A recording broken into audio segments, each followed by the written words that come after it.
reason. Yeah. So now they're putting up all sorts of legal roadblocks. There, you have one city that's actually charging $1,000 to apply for a permit, and you've got to renew a permit in California every 2 years. They're mandating that some of them are mandating that you go and get psychological evaluation, which is several $100s. Then they're requiring you to take training, that's another several $100s. On top of a huge, once again, the $1,000 fee for the permits in some areas. Jeez, it is literally that's the tax. Well, exactly. It's a modern day poll tax. Yeah. You are literally getting to the point where you have people who are going to be priced out of their constitutional rights. All right. So you said you just came up to the booth. We were talking about kind of some of the stuff that you used to do, and I said, you know what? Just stop. Let's go ahead and start recording. We want to hear this. Make it fresh. You said your name is Craig. Yes. And you've done some stuff, FPC, but now you're running for Congress for California? In the state of California, or as I like to say it, behind the Iron Curtain, otherwise known as the Sierras. All right. Well, it's good to meet you. It's good to meet you as well. Thank you for coming by, and thank you for doing something as risky as like publicly outing yourself as a freedom guy, or how would you describe yourself? I don't want to attribute too much to you that you haven't done already. I'll tell you, I'm a believer in civil rights, right? I'm a believer that we as citizens all have fundamental rights. And, sadly, some folks have kind of commandeered that term to mean special rights for special people. But really what it means is those are the rights due to each and every one of us as citizens. Yeah. And chief among those are those outlined in the First Amendment: the right to freedom of speech, freedom of religion, to petition your government for redress. But also the Second Amendment, which basically defends the first, and that's the right to keep and bear arms. I didn't buy my first firearm until I was 40 years old. And as a person who wanted to be a responsible gun owner, I started studying up and I got into understanding all of the laws that we had to comply with in the state of California in order to be a gun owner. Yeah. I learned really quick that you practically have to be an attorney to know and understand and keep up with all of the laws in California. Having said that, not long after that, I went to work for a group called the Firearms Policy Coalition, which had just started out. I started off doing just media stuff for them and video production. I had worked before that in the California legislature. Anyway, real quickly, the California legislature dropped about 50 anti-gun bills. Yeah. In 1 year. Between California, Oregon, and like Washington. Yeah. It was bad that year. It's been a bloodbath. Yeah. Real quick, I became their lobbyist, and I've been advocating for the Second Amendment ever since. I've lobbied in California, I've lobbied in Nevada, I've lobbied in Washington, D.C. I've helped work with FPC from the very beginning. People are, I don't mean to interrupt you, but people are kind of weird about the whole like lobbyist thing. I've met a few people who do some lobbying, and if you could kind of explain that for people who've only heard it, and just say, like, oh, the medical industry, the insurance, the gun, the lobbyists. NRA is the strongest lobby. For people who hate lobbyists, explain why they shouldn't hate you. So a lobbyist is nothing more than someone who works to help influence government to make decisions, right? So in other words, these are people who are often connected to an organization. Sometimes they are contract lobbyists, but they provide information and motivation to elected officials to take certain positions on legislation. Now, there are people who work for corporations who lobby specifically just on behalf of that organization, that company. There are people who lobby, for example, on behalf of industries like oil or gas. The type of lobby, but then there are also public interest lobbyists, people who lobby on behalf of a cause. And that's what I did. I lobbied on behalf of the Second Amendment, specifically from the position of the gun owner, fighting to expand the right, or not expand, it didn't need expanding, fighting to enforce the right to keep and bear arms and make sure that every citizen had access to that fundamental right, as well as help people to understand what those rights are and why it's important to defend those rights. So that's really what I did, because having worked in the California legislature for over a decade, I wasn't interested in just going and hanging and working for some corporation lobbying so that they can make more money. I always said that if I was ever going to get into that, I was going to do it on an issue that I believed in. And understanding in the state of California how little California politicians respect the Second Amendment, it became an incumbent upon me that I wanted to then advocate for that fundamental right. And, I didn't just go and work with people that agreed with me. I focused on members who were at least open to hearing, the details. Because oftentimes, when you have anti-gun legislators, 9 times out of 10, they don't own guns, they don't like people who own guns, and they're not interested in learning about either people who own guns or learning about firearms. Yeah, there's some sort of like ideological divide or almost social pressure to not. That's exactly what it is. It's a social pressure because on that side there's this, they're trying to create this fear of firearms. And what I try to promote is to understand, to have a healthy respect for firearms, because it's a tool, just like any tool, like a hammer, like a saw, like a car. It's a tool. And if you have the appropriate amount of respect for it and respect for other people, then it's a tool that can be used in a very effective way that can actually save lives. Yeah. But at the same time, if you don't have that level of respect, then it is one that it is a tool that can be used to cause a lot of harm. Yeah, absolutely right. And I love what you say about respect, because with that respect comes kind of like your internal obligations. Like you're not forced under the Constitution to learn how to train. You don't have to do that. Right. Some people would say like, well, if you own a gun, it should be the law that you have to train. Sorry. This isn't owning your car. This is actually a right. The government has no obligation to let you own a car, except for, some freedom of movement, and you can do what you want in regards to you can buy things that are legal, right? But we talk about firearms and the firearms rights, the ability to protect your family and protect your country with these tools. It's written down. It's the law. I'll tell you what's funny is in places where they mandate training, what winds up happening is instead of that being a floor, in other words, this is the minimum that you have to have, it usually winds up becoming the ceiling, meaning people think, well, if that's all the government thinks I need to have, then that's all I really need to have. Yeah. When you have places where you encourage training as opposed to mandate training, gun owners tend to get more training. They tend to spend more time learning how to be a safe and effective owner of a firearm. Yeah. What we should be doing instead of mandating is providing incentives for people to get firearm safety training. Yeah. Providing incentives for people to be able to safely store their firearms.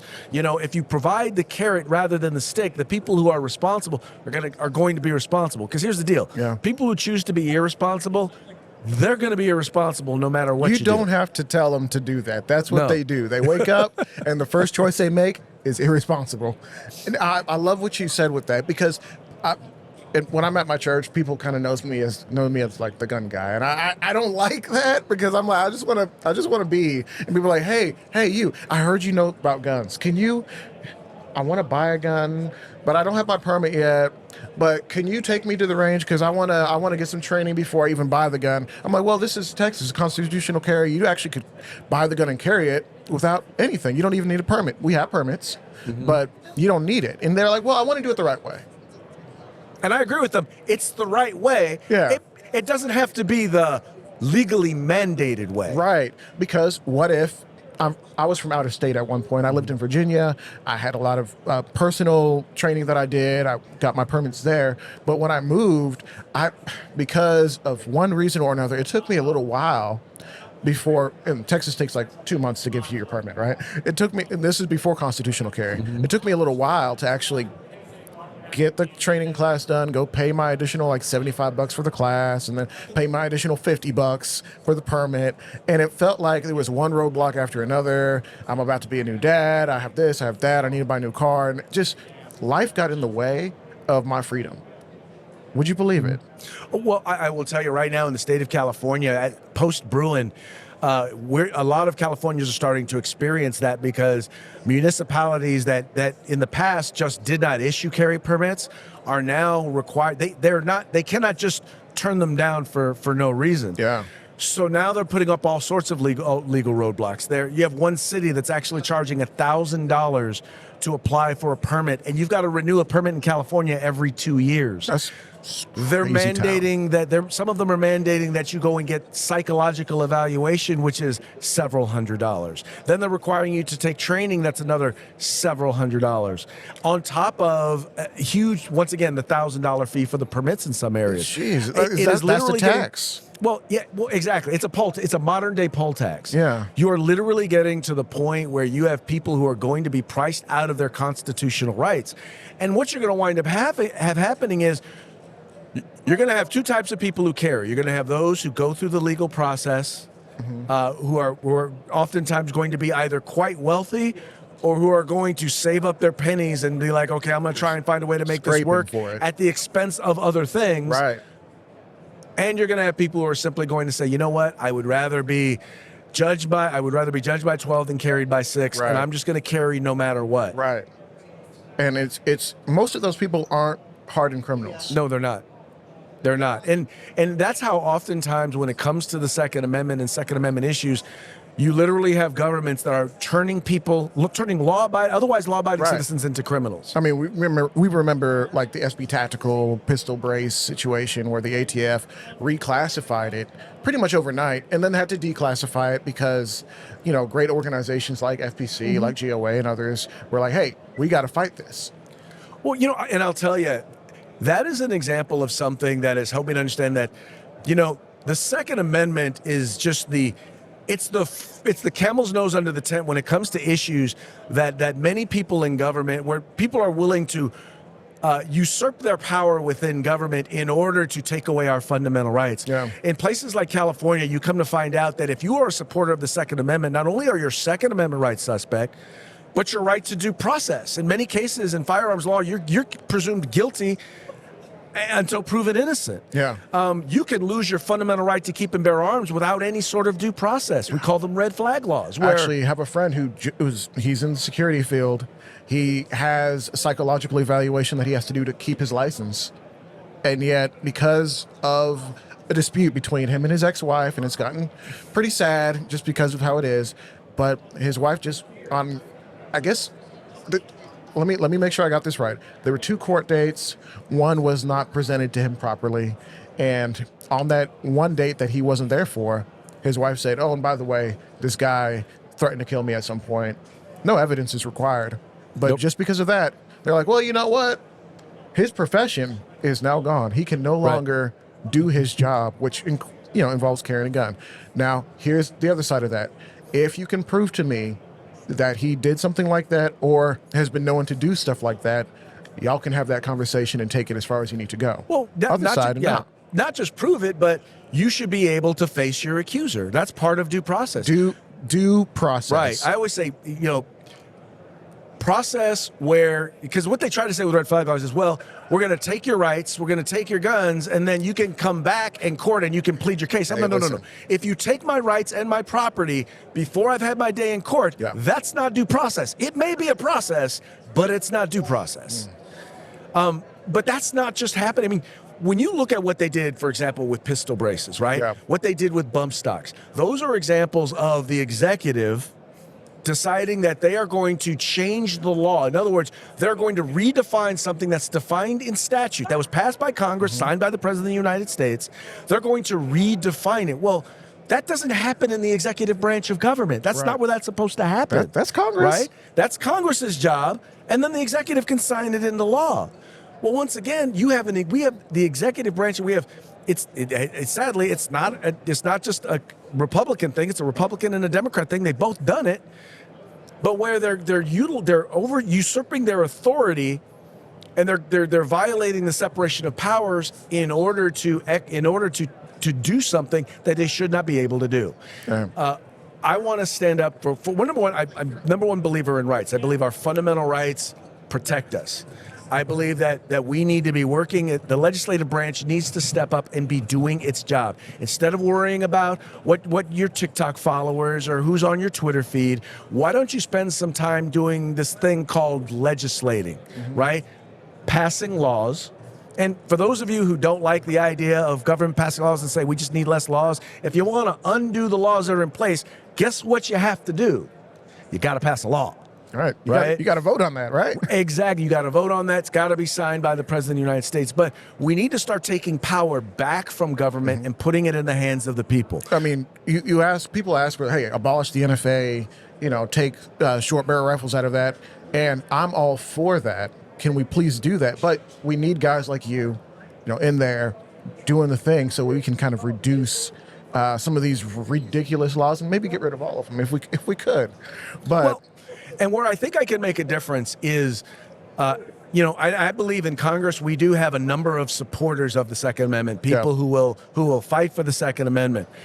But I don't think we have anybody who has, as a major part of their career, been an advocate, walked the halls of government, dealing with and addressing and influencing the changing of laws relating to the right to keep and bear arms. Yeah. I don't believe we've had anyone who's spent a significant part of their career working within media, speaking in particular with the anti-gun media, with the people who don't believe in the Second Amendment, helping them to better understand the issue and why this fundamental right is so important to be defended. Now, I'm not going to sit here and tell you this is going to be the only thing that I'm going to advocate for, but I can tell you that nobody will be more effective in the halls of Congress in advocating for our right to keep and bear arms. Amen. All right, man. Well, one more time with your name and make sure that people can kind of keep an eye on you, and of course, if there's any way they can support you, okay, could you let them know?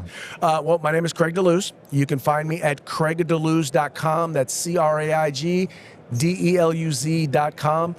Would encourage you to check out my website. Go there. Please donate. I will tell you right now, donations early in a political campaign mean much more than donations later. $50 early in a campaign is like $500 later. And I can tell you right now, if we can work, let me tell you this, if you don't like the influence that big corporations or that big political action committees have on politicians, then you need to be the ones donating. Gun owners, we're real good at supporting the organizations that fight for our rights in the halls of government, but how much easier would it be if you actually had an advocate, if they were going before advocates of the Second Amendment in order to make those changes? Excellent. So thank you, Craig. This was awesome. Thank you so much for being here, stopping in, and just letting the people know exactly what you're up to and how you can help us going forward. Thank you so much. I appreciate the opportunity.